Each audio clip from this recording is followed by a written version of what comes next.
Hello everyone, this is J Empire Queen, and today I am reviewing the visual novel Heart of the Woods.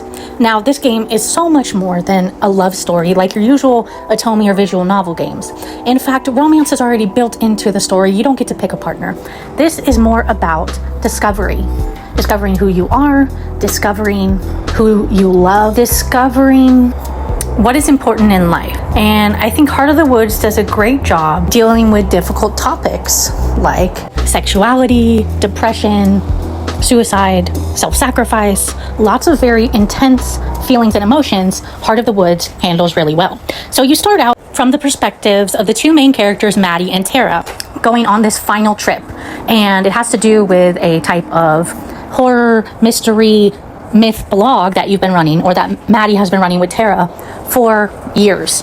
But this journey is different because it's the end of their relationship, both intimately and professionally. It really is nice to meet the two of you. I'm sure you receive a lot of invitations, so I'm glad you were interested in mine. So you go there and you meet Morgan, who emailed you guys and said that there is a scoop in her town. So you arrive and you find out this town is not at all what it seems. It's definitely filled with danger. And the danger all centers around Morgan's supposed mother. Now, spoiler warning, this video is going to be chock full of them. So from the get-go, everyone thinks Morgan is batshit crazy. You've got the villagers who don't like her, and then you've got just the oddities of her nature, especially when she brings up that she has a talking cat. They've got to see it. And you find out that Morgan is actually telling the truth about everything. She does have a talking cat.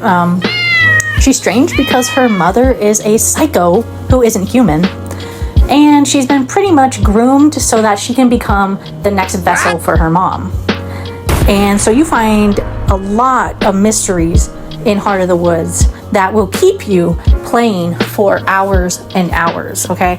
I beat this in about, 16 hours or so. If I had had more time to play it consistently, it probably would have been sooner. Where are we? What makes this place so special? You run into the ghost girl, Abigail, who is actually a descendant of Morgan. And of course, romance blooms between her and Matt. Yes, this is a Yuri visual novel. If you haven't figured it out, you're gonna see a lot of scenes. But the characters really grow on you and they change. And so that's wonderful to see. There's also a lot of fantasy here. There's fairies, there's magic, there's forest spirits. There's destruction along with joy. There's also choices. The choices are going to determine what ending you get.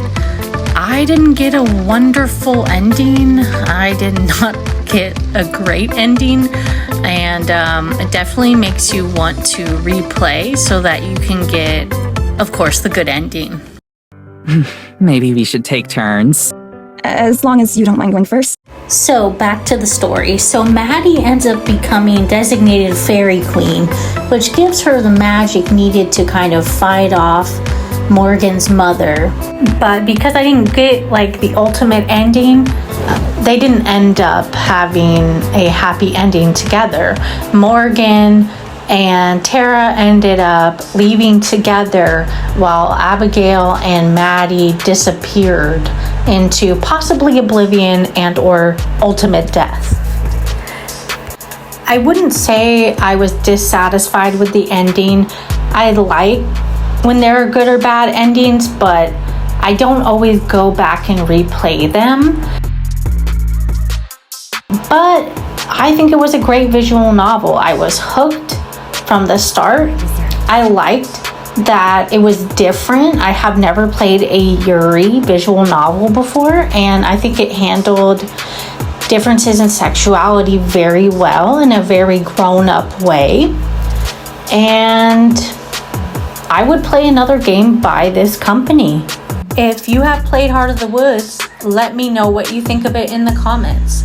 Please like, subscribe, and let me know what kind of games or Otome games, visual novels you are interested in having me play and review.